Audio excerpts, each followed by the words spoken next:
En el vídeo de hoy vamos a presentaros a Akiva Ben Yosef, considerado por muchos como cabeza de todos los sabios, personaje del que, aunque se carece de datos históricos independientes a lo que es la tradición talmúdica y su vida está rodeada de múltiples leyendas, es un hecho bastante consensuado que merece ser llamado padre del judaísmo rabínico.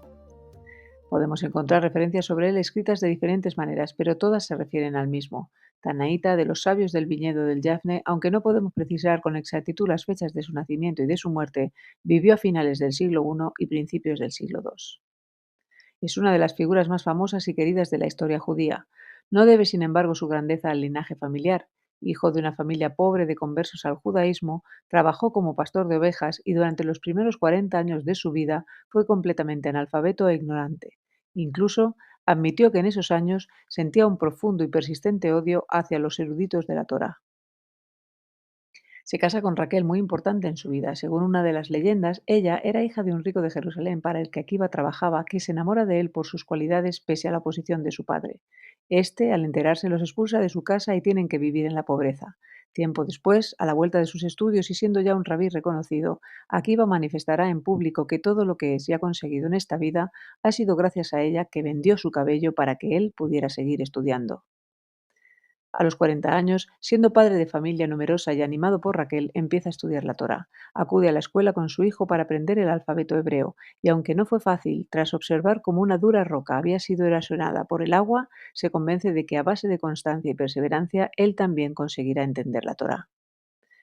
Estudió en Lod, su ciudad natal, durante un periodo de 12 o 24 años según la fuente que se consulte. Lo hizo en la academia de Eliezer Ben Hircano, que fue la única persona a la que él se refirió alguna vez como su gran maestro.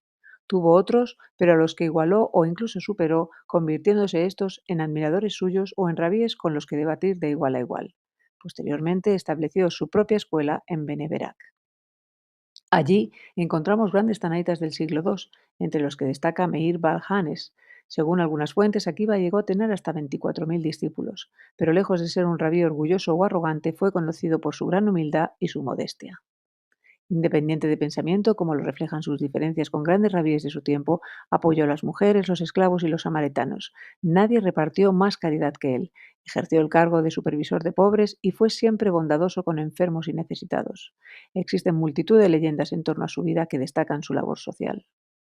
Convencido de estar viviendo un tiempo crucial bajo el dominio del Imperio Romano y de que los judíos eran un pueblo especial, Akiva trabaja incansablemente para conseguir que la Torá llegue a todo el pueblo y que pueda aplicarse a la vida cotidiana.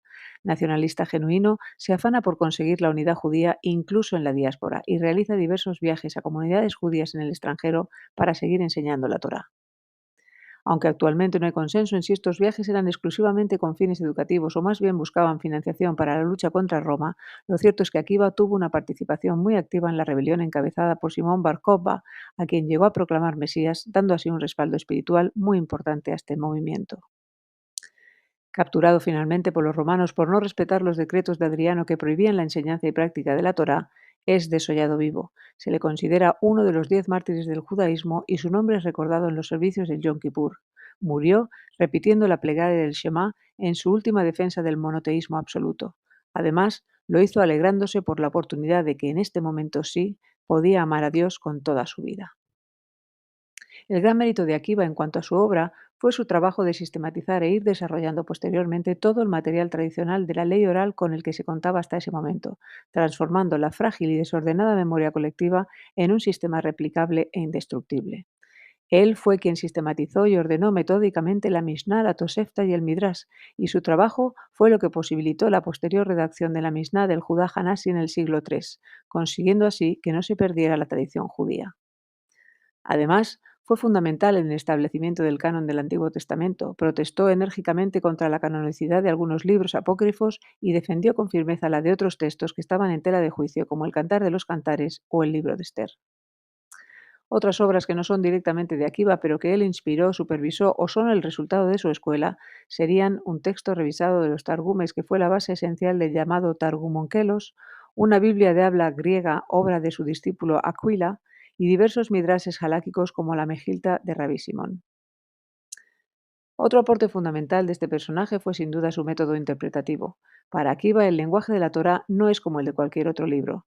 No hay mera forma en ella, todo es esencia. Cada peculiaridad de la dicción, cada partícula, cada signo debía considerarse de mayor importancia y con un significado más profundo del que parecía tener. Así, consiguió la reconciliación de dos opuestos que parecía imposible conseguir: la inmutabilidad de las Sagradas Escrituras y la necesidad del judaísmo de seguir desarrollándose. En cuanto a su teología, Akiva sostenía enfáticamente la libertad de elección en el hombre, en aparente contradicción con la presciencia divina. Defendía que esta paradoja simplemente está más allá de la capacidad de comprensión del hombre. Por otro lado, la teología de Akiva requiere el equilibrio de dos atributos divinos, la justicia y la misericordia. Él decía que la compasión sostiene la existencia y que el universo se gobierna cotidianamente gracias a ella para no colapsar.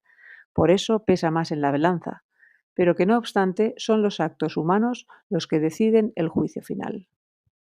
En cuanto a sus comentarios sobre la creación, decir que él niega firmemente cualquier semejanza entre Dios y ningún otro ser, y enseña que el hombre fue creado según una imagen, la imagen de un tipo creado por Dios. Quien derrama la sangre de su prójimo, por tanto, comete un delito contra ese arquetipo divino de hombre, y por ello para él el principio fundamental del judaísmo ha de ser el de ama a tu prójimo. Para concluir, decir que el nombre y la reputación de Rabí Akiva han perdurado durante casi 1900 años en los corazones y las almas del pueblo judío, fuente de inspiración para los conversos y quienes se inician en el estudio a una edad adulta. Demostró con su vida que el deber del hombre era perfeccionarse a sí mismo y su entorno. Ejemplo de perseverancia, convirtió el estudio de la ley y la interpretación del texto en el nuevo centro de la supervivencia judía.